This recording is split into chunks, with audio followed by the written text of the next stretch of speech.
Welcome to Crime, Corruption, and Cocktails, the true crime podcast where we look at cases of corruption and negligence and examine their historical and cultural implications. Today, I'm drinking a black cherry white claw. What about you? I am drinking a wine cooler, and on this week's episode, we are going to continue our conversation around the British royal family. Last week, we discussed the death of Princess Diana, and now we are going to turn our attention to her youngest son, Prince Harry. In January 2020, Prince Harry and his wife, retired American actress Meghan Markle, stepped down as working members of the British royal family. This news shocked the world, but as more information comes out surrounding their departure, the more people understand why it happened. To give you some background, Meghan and Harry began their relationship in June of 2016 and had their first public appearance together in September of 2017 at the Invictus Games, which Harry co founded. In November, the prince directed his communications secretary to release a statement on his behalf to express personal concern about pejorative and false comments made about his girlfriend by mainstream media and internet trolls. This was the beginning of the very harsh treatment that Meghan became subject to, especially from the British tabloids. Meghan Markle's engagement to Prince Harry was announced on November 27, 2017, by Harry's father, Charles, Prince of Wales. After the announcement, Markle retired from acting and began the lengthy process to become a UK citizen. After becoming engaged, Markle's first official public appearance with Prince Harry was at the World AIDS Day walkabout in Nottingham on December 1st, 2017. In preparation for the wedding, the Archbishop of Canterbury, Justin Welby, baptized Markle and confirmed her into the Church of England on March 6, 2018. The marriage ceremony was held on May 19, 2018 at St. George Chapel, Windsor Castle. Just before the wedding, Harry was given the title of Duke of Sussex. After the wedding, the Duke and Duchess lived at Nottingham Cottage on the grounds of Kensington Palace in London. They later moved to Frogmore Cottage in the home park of Windsor Castle. They welcomed their first child, Archie Harrison Mountbatten Windsor, on May 6, 2019. They decided to title him Master with the goal of Archie growing up as a private citizen. In January 2020, Meghan and Harry returned to the UK from a vacation in Canada and announced that they were stepping back from their role as senior members of the royal family and would balance their time between the United Kingdom and North America. A statement released by the palace confirmed that the Duke and Duchess were to become financially independent and cease to represent the Queen. The couple would retain their His and Her Royal Highness stylings, but not be permitted to use them. It was confirmed on February 21st, 2020, that quote unquote Sussex Royal would not be used as a brand name for the couple following their step back from public life as working royals. The formal role of the Duke and Duchess was subject to a 12-month review period ending in March 2021.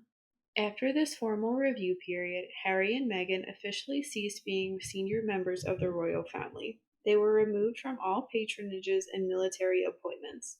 In July of 2020, the pair bought a $14.65 million mansion in Montecito, California, according to the Los Angeles Times. Meghan has had a toxic relationship with the British media similar to their treatment of Prince William's wife Catherine, the Duchess of Cambridge. The biggest difference being the racial undertones that littered any coverage of Meghan.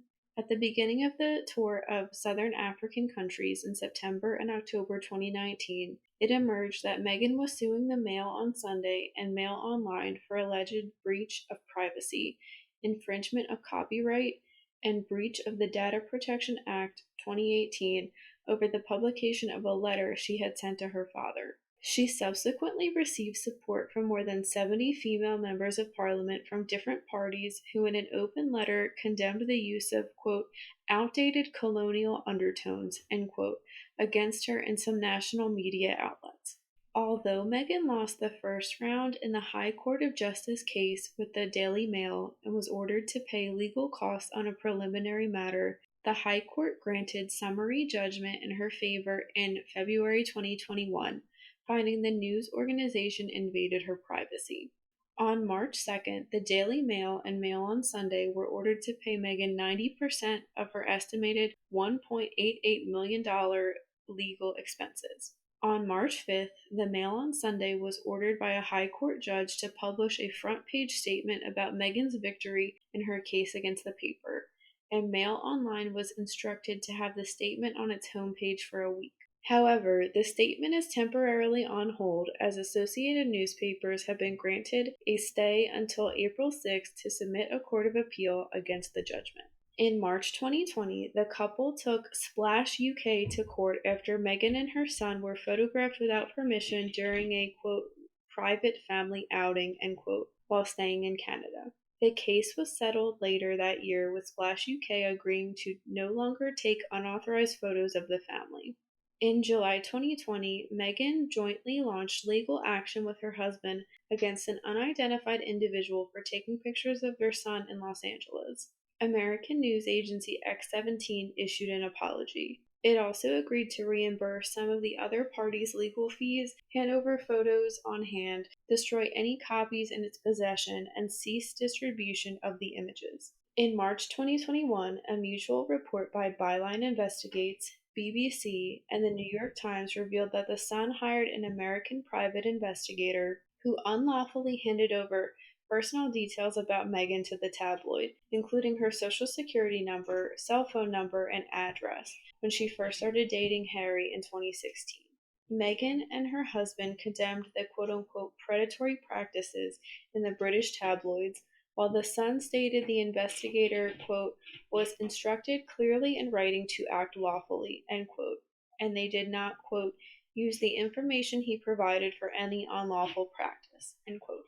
In March 2021, The Times reported that a bullying complaint was made during Meghan's tenure as a working royal by her press secretary Jason Knopf, which claimed that her conduct had caused two personal assistants to quit their positions in the royal household and had undermined the morale of a third employee. The concerns were allegedly further communicated to Simon Case, Prince William's private secretary, to encourage Buckingham Palace to protect staff. The Telegraph also reported that Meghan argued with staff over suggestions that it would be a breach of royal protocol for her to keep free clothes that had been sent to her by leading designers. The following day, Buckingham Palace announced an investigation into the claims of workplace bullying, which reportedly would be talking to at least 5 people allegedly affected by Meghan's conduct. The British tabloids ran numerous stories targeting Meghan, from everything from breaching royal protocols to endorsing murder through the consumption of avocado toast. They also accused her of supporting the Crown Prince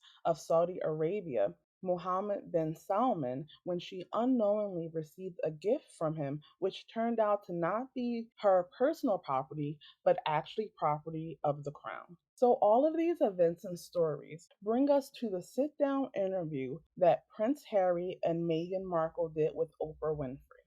This interview was broadcast by CBS on March 7th, 2021. Meghan and Harry were not paid for this interview, and CBS bought the rights from Harpo Productions for $7 to $8 million, and they charged advertisers around $325,000 for 30-second ad spots. A lot was revealed in that interview, and we are going to discuss the major points. Number one, although Meghan said that she knew some things about the royal family, discussion of them was not regular when she was growing up. She commented on being naive before entering the royal family. She stated that she did not do her own research, as she believed Harry would tell her the things that she needed to know. This is contradicted by a 2014 blog where Meghan wrote, quote, grown women seem to retain this childhood fantasy. Just look at the pomp and circumstance surrounding the royal wedding and endless conversation about Princess Kate. End quote. Number two, Meghan claimed that a reported incident of making her sister in law, Catherine, Duchess of Cambridge, cry was actually misreported, and that in fact Catherine had made her cry about flower girl dresses. She stated that Catherine had apologized about it afterwards, sending her a note and flowers. Meghan also criticized the institution for knowing the truth about these events but not showing any effort to correct the story. There are conflicting narratives about this incident, and we will probably never know what truly happened, especially since only one side is and can discuss the details. Number three, Meghan stated that she and Harry had a wedding ceremony 3 days before the televised wedding. The earlier exchange of vows was not an official religious or legally recognized marriage. A spokesperson for the couple clarified after the interview that, quote, the couple exchanged personal vows a few days before their official or legal wedding on May 19th, end quote. Number four, Meghan said that when she was pregnant with her and Harry's son Archie, she was told that the palace would not give the baby the title of prince, nor would he receive personal security. She believed that this was attributable to her son's mixed ethnicity and worried about a lack of security for him. For clarification, under both the Royal Succession Act of 1772 and the 2013 Succession to the Crown Act, Archie is not entitled to a princely title. The title of prince is reserved for the children of the monarch, grandchildren of the monarch, and the children of the eldest son of the Prince of Wales, which is Prince William. This means that Archie could receive the title of prince once his grandfather, Prince Charles, ascends to the throne as predicted. Another thing to consider is that, in accordance with Harry and Meghan's wishes, Archie did not receive any of Harry's subsidiary titles. Number five, Harry said that he had a private discussion with an unnamed member of the royal family during Meghan's pregnancy about, quote, how dark, end quote, Archie's skin would be. However, when later pressed for greater details, Harry said that he is, quote, never going to share more, end quote, about that conversation. A royal author, Lady Colleen Campbell, claims the royal in question is Princess Anne, the Queen's only daughter. She claims the conversation wasn't about skin color, but about whether Meghan would fit into the royal lifestyle.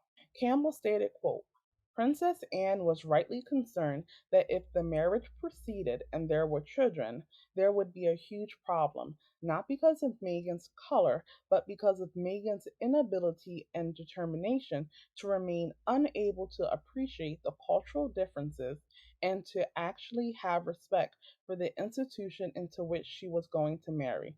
End quote. Number 6, Meghan discussed contemplating suicide by saying, quote, I did not want to be alive anymore, end quote. She said she had gone to several senior palace officials to seek help or be checked into a hospital, but was told that would not be good as a public image. She added that one of the people she reached out to during that period and has remained in contact with was a best friend of Harry's mother, Diana, Princess of Wales. Number 7, Meghan discussed feeling trapped, telling Winfrey that her driver's license, passport, and credit cards had been taken from her prior to her wedding and had been made unavailable to her. Royal and security experts have explained that this is routine. We have seen the same thing in America with presidents, even former presidents being unable to drive on their own due to the security risks involved. Other reasons stated were the national security protections needed for documents related to the royal family. Royal experts add that these documents would be made available upon request, which is what happened when Harry and Meghan left the United Kingdom in 2020.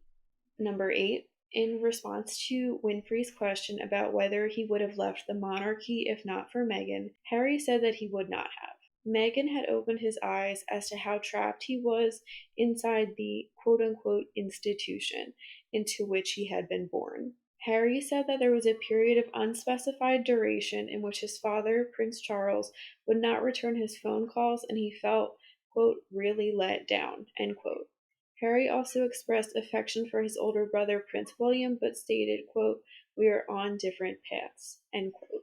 Number 9, Harry said that he and Meghan had not initially planned to make commercial deals like those which they had forged with Netflix and Spotify, but that they needed to make arrangements for their safety after the royal family refused them further security protection, then cut off financial support in early 2020. The couple later revealed that after royal security ceased, Tyler Perry provided them with a secure house in Beverly Hills until they were able to make an alternative plan. Harry added that he was able to provide for the family with inherited money from his mother and great-grandmother, the Queen Mother Elizabeth I.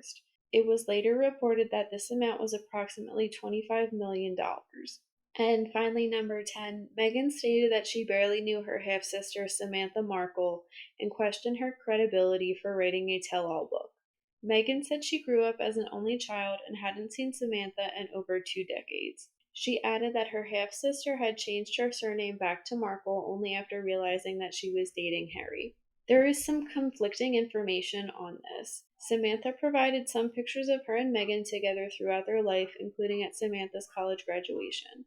As for the name change, Samantha has proof that she petitioned for a name change in 1997, and her college degree has Markle on it, which was in 2008, well before Meghan and Harry's relationship. So, Jenny, a lot was said in that interview about Meghan's relationship with the royal family.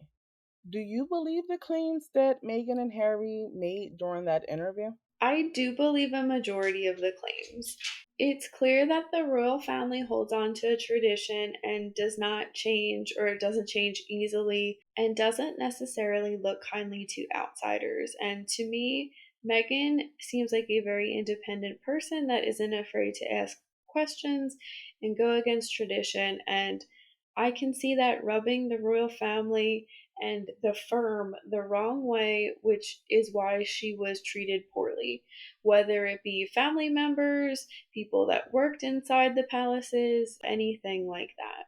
I understand why it would become too much for her to handle and why she assumed Harry would keep her up to speed as things progressed, because honestly that's probably what I would expect if I was in her position. I don't really know if I would be googling Harry and royal family protocol. Most outsiders, like I'm saying, and people that live in other countries without royalty wouldn't know what to expect, and I think even if you do, you might not know all of the ins and outs. I think some of what she's saying mirrors things that we've heard about Diana's life, particularly struggling with mental health and not being shown compassion, and also feeling trapped and lonely inside this bubble.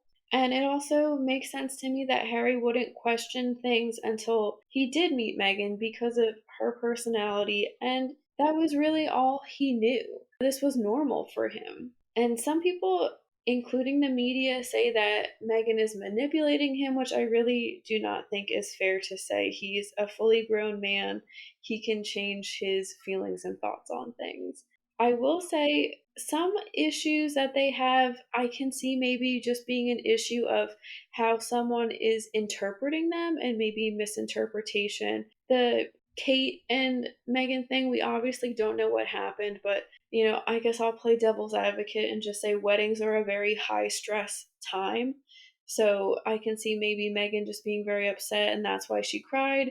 I hope that Kate didn't say anything awful, but if Meghan's telling the truth, it seems like she did apologize and handled things appropriately. And like Meghan said, everything is cleared up between them.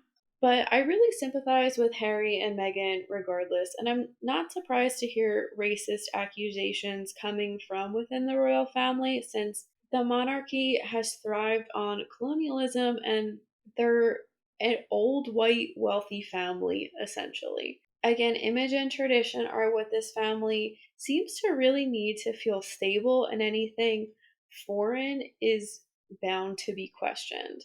And Meghan was a mixed race American divorcee. So all of those things are controversial on many different planes, even though we're living in the 21st century. And a lot of people have friends and family that they wouldn't consider racist, but then something happens, maybe some casual racism that came out of nowhere, and then you start to think otherwise. And I think Harry probably felt that cognitive dissonance and shock that comes with viewing people in one way and then hearing something that doesn't add up to how you view them. I do also largely believe what they had to say about the media. It seems like time and again we've said that the British tabloids are essentially evil. They'll go to every length to do whatever they can to get a story. And the more I learn, the less surprised I am by these types of accusations. They'll fabricate anything for a headline and do what they want to get what they want. And we've seen similar things with other cases, including the Amanda Knox case.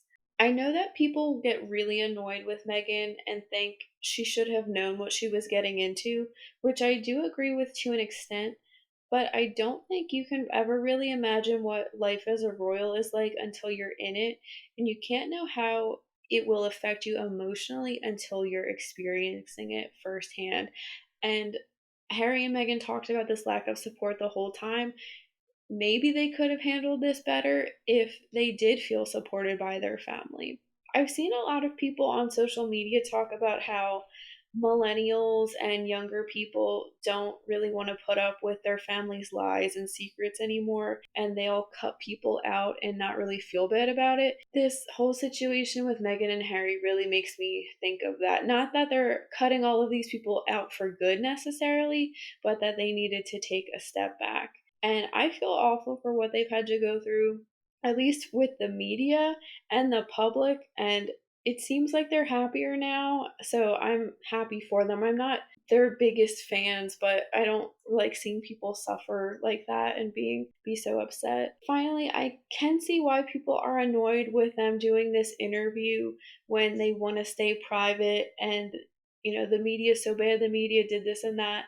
But I think the real point is that they got to speak their truth and take control of the narrative, like we said, Diana tried to do multiple times throughout her life. So I'm sure it was pretty cathartic for them. What about you, Del? I know it's a lot to take in. Yeah, this interview was something that I wasn't too surprised about. I know that one thing that Harry has always wanted to do was be his own person and be his own man. And he was literally born into a subordinate role to his brother. And as they got older and Prince William started really settling into his future role as king, I think that that relationship eroded and Harry was looking for someone else that he could rely on like he had relied on his brother. And I think that's what he found in Meghan. And when it comes to how the royal family handles mental health incidents, they do not have a good track record. So I definitely agree with people that say that Meghan didn't get support in that aspect of her life, similar to how Diana didn't get support in that aspect of her life. But that's really where I stop support of what was said in this interview. There was a lot of things where I felt like they took something that was a very minor issue or something that had a very realistic explanation and they exploded it into this big deal because they were taking advantage of the fact that many people, especially their audience, which is Americans, did not really understand the inner workings of the British royal family and how things function. I don't think that their audience was the British public because they were going against the institution. They were going against the royal family. And the royal family is Queen Elizabeth II, and she is very popular. And even throughout this whole ordeal, her popularity has not waned. So I think they did this interview to make sure that they had the American public, the American media on their side. And when it comes to the specific claims that were made, a lot of them were just patently false. Like when she tried to claim that her half sister only changed her name to take advantage of the fact that she was with Harry. Like, why would you even, one, say that about another person? And two, why would you say something that was so easily verified as being false? Like, what was the actual purpose of that? And when they tried to say that they were essentially being held hostage because they didn't have their passport, but when they wanted to leave the United Kingdom, they didn't have any trouble with this. And finally, when they are claiming that the British royal family is racist, I do not think that the royal family is racist. I think that yes, they hold on to traditions tighter than most people do. I definitely think that they have a air of superiority because of the type of family they are, but I don't think that they targeted Meghan for discrimination and hate because she is mixed race. I think that she was a disruptor, and they do not like disruption. They do not like someone who is going to come in and not want to be a full part of the family. And it seemed like from the beginning, Meghan wanted things her way. And I don't think that Meghan gives the royal family enough credit for the things that they did for her, that quite frankly, they did not do for Catherine, despite Catherine coming into the family in a higher position. For example, when it comes to the traditional Christmas service that the royal family has, typically that is reserved for only members. If you're the girlfriend, you cannot come. And that was the case for Catherine throughout her relationship with William. However, for Meghan, that was changed.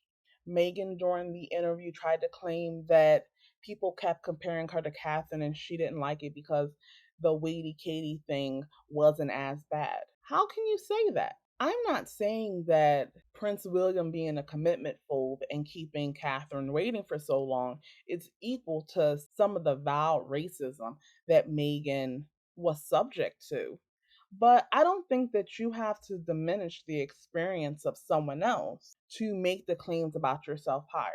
So while I don't think the British royal family is racist, I absolutely believe that the British tabloids exhibited blatant racism when it came to coverage of Meghan. I think it was clear. I think it was evident. I think it was persistent. I think that they saw her in a negative light simply because she was the half black girlfriend of Prince Harry, and they wanted Prince Harry to be with the litany of other white women that he had been with before. And when he didn't, I think that they felt that that was a personal slight against them, and they unleashed a unholy campaign of hell against Meghan, for which I don't think that they have really had to pay for. So, all in all, while I definitely was not surprised by the interview, I definitely am disappointed that the interview has caused an even greater rift in the relationship that Prince Harry has with the rest of his family. And I hope that there is a chance to mend it. And I hope that as they welcome their beautiful baby girl into the world, that will be another chance for the royal family to come back together, even if Harry and Meghan don't return as working members. I really hope so too, Dell. It's definitely sad seeing everything Harry's been through and to know now that he does have, some issues with his family.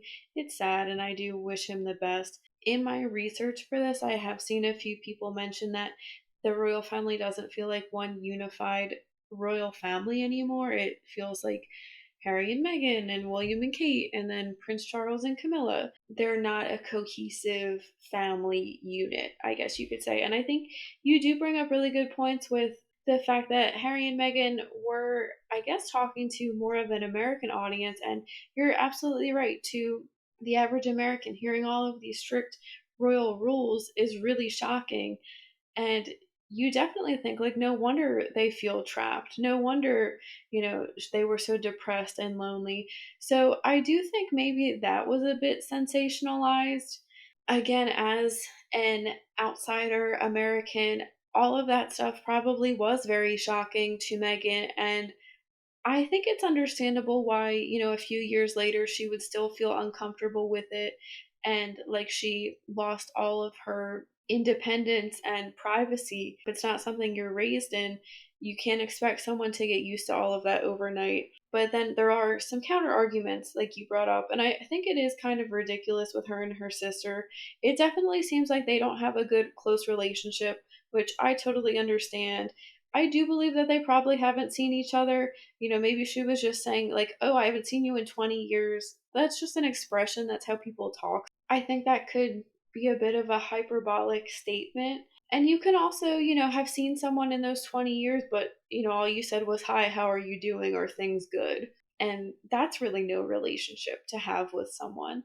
I think that there obviously is more to the story with Meghan and her half siblings and her dad, too, that it's their private life. We don't need to get into why they don't talk because it seems like it's been more of a long-standing thing. As for the racism in the royal family, I will say they could be racist and not even really know that they're being racist. Like we're saying the casual racism, bringing up someone's hair or their skin color, or you're very well spoken, something of that nature. I want to know your thoughts. What do you think of them signing up for like the streaming platforms and Netflix and Disney stuff and whatever they're doing on Spotify?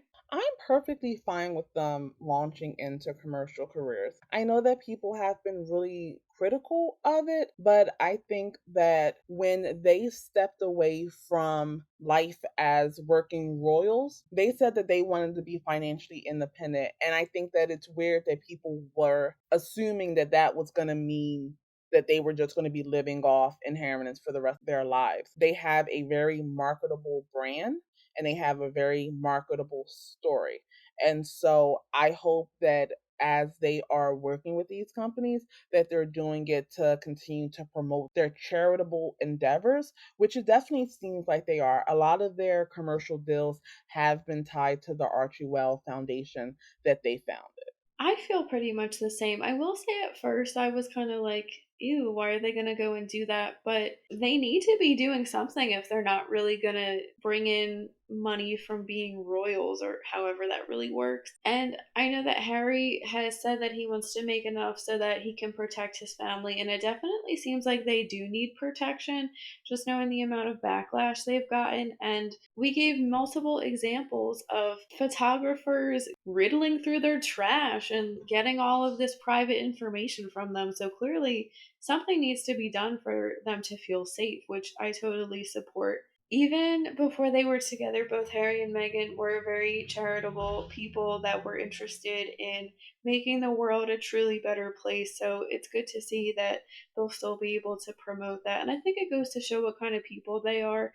Even when they don't have that title anymore, they are still going to be working on something that they're passionate about. Absolutely. I don't think that anyone with a heart can question the character of Harry and Meghan. And while I do think that the interview was ill informed and ill advised, I do believe that they are truly trying to find a way to give back to the world in the frame of Diana, Princess of Wales. And they're just doing that in a different way outside of official royal life. A lot of people have started asking the question, should we, being the United Kingdom and the rest of the Commonwealth, abolish the monarchy? What are your thoughts on this, Jenny? I have to preface this by saying this is definitely a topic I was not familiar with before I started looking into it recently. But with that being said, I do think they should abolish the monarchy. It's without a doubt an outdated system, and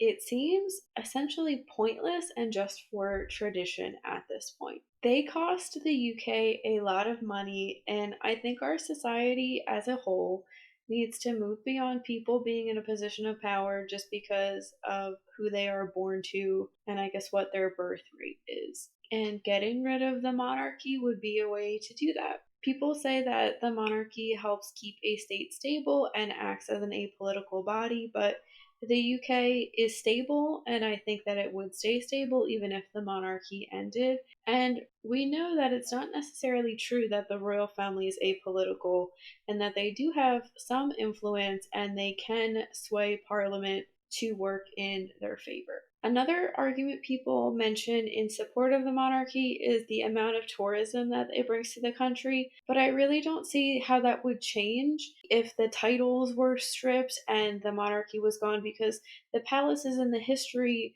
would still be in place and it would still be visible and a draw for people. I don't see the monarchy ending in our lifetime, if I'm being honest, but it is really nice to see people talking about the pros and cons of it. But again, I don't realistically see it happening. Maybe things will change once Prince Charles becomes king because he doesn't have a very high approval rating, but I don't have too much confidence in it. Regardless, I think that it should be up to Commonwealth citizens to vote and really make that call for what they feel best represents them. What are your thoughts, Dell? So I am not in favor of abolishing the British royal family or the monarchy in general, especially not how it's structured. I definitely understand why people would be in favor of abolishing monarchies that have absolute power over everyone, but the type of constitutional monarchy that exists in the United Kingdom and across the rest of the Commonwealth, I think that it brings out the best of both worlds. I think that the monarchy is a great representative of the country, and I think that Queen Elizabeth II and her heir, Prince Charles, are definitely in the vein of the older style of the monarch. And I think that while right now it can seem really old fashioned, I think that things are going to change with the reign of William and definitely with Catherine by his side. I think that Catherine has done a lot to modernize the royal family, and I think that the closer she gets to the throne, the more her power and influence is going to be used to make sure that those necessary reforms happen within the royal family. I wish that Harry and Meghan were able to be an active part of this process, but I do trust that Catherine will be able to make the right decisions. Definitely seem like she has a great head on her shoulders. When you have someone like Catherine, the last thing that I would do is strip someone like that of the power that she has to affect real change, not just in the United Kingdom, but across the Commonwealth and the world. Do you think that title of king and queen is more important to their power and their influence than just having status? Because if the monarchy was abolished tomorrow, they would still be high profile, powerful people with status that a lot of, the world respected still. So, while yes, they would still be high profile people and they would still have a certain level of power, a lot of their ability to affect change comes from that institutional power that they have. And that institutional power is invested in the royal family. And I think just to add something on, because their power comes from being a part of the royal family and being held accountable in a lot of ways to the public, they are incentivized to make sure that everything they do is in service to the people. If you take away their royal status and make them equal citizens to everyone else, well, now they're just private individuals. Now they're no different than Elon Musk or Jeff Bezos or Bill Gates. They're no different. That's an interesting point you make about them just kind of like being any other rich person, because that's an argument I've seen as to why people aren't really into the royal family anymore. Because in addition to it just feeling like separate families, a lot of people feel like they're just celebrities now. I guess they aren't like the queen. They don't represent as much as the queen does, which I feel like is, kind of an unavoidable thing with the changing of the times, and I'm sure social media and the tabloids do have a factor to play in that. So I think that comes from a fundamental misunderstanding of the royal family. Do they have more prominence now than they had in the past? Well, of course, you have social media and you have different ways of getting out information. But their celebrity status does not take away from the work that they're doing. They do a lot of work. The Queen does something like 305 engagements a year. And as time goes on, Prince Charles, Prince William, Catherine are going to be doing more of those as well. And these aren't them going to Goldman Sachs and giving a speech for $250,000. This is them going to different hospitals. A lot of the times when people criticize the fact that they're on social media, I'm guessing that they've never looked at their social media pages, because you constantly see all of the working members of the royal family actually on the ground meeting people, talking to them, hearing their stories, hearing how their lives have been affected by something, and then the royals actually taking that and trying to make a change. For example, how they championed organizations that responded to the COVID-19 pandemic, how they have championed different mental health causes. That's definitely been something that is very important to Prince William and Catherine. how they have championed causes related to food insecurity, housing insecurity, and a litany of other things. So I think that we shouldn't reduce them down to just being celebrities who like to get their pictures taken. They do so much more. That wraps up this week's case. Thank you for listening. Let us know in the comments what you think about Meghan and Harry and their relationship to the royal family. Make sure you click the subscribe button. You can find us on your favorite podcast platform and YouTube every Wednesday with a new episode. Follow us on Instagram at Crime Corruption Cocktails and on Twitter at Charade Inc. Please consider donating to our Patreon. This will help us get better equipment and bring higher quality content to you. We appreciate any amount you are able to give. This is Jenny and Dell signing off. Stay safe.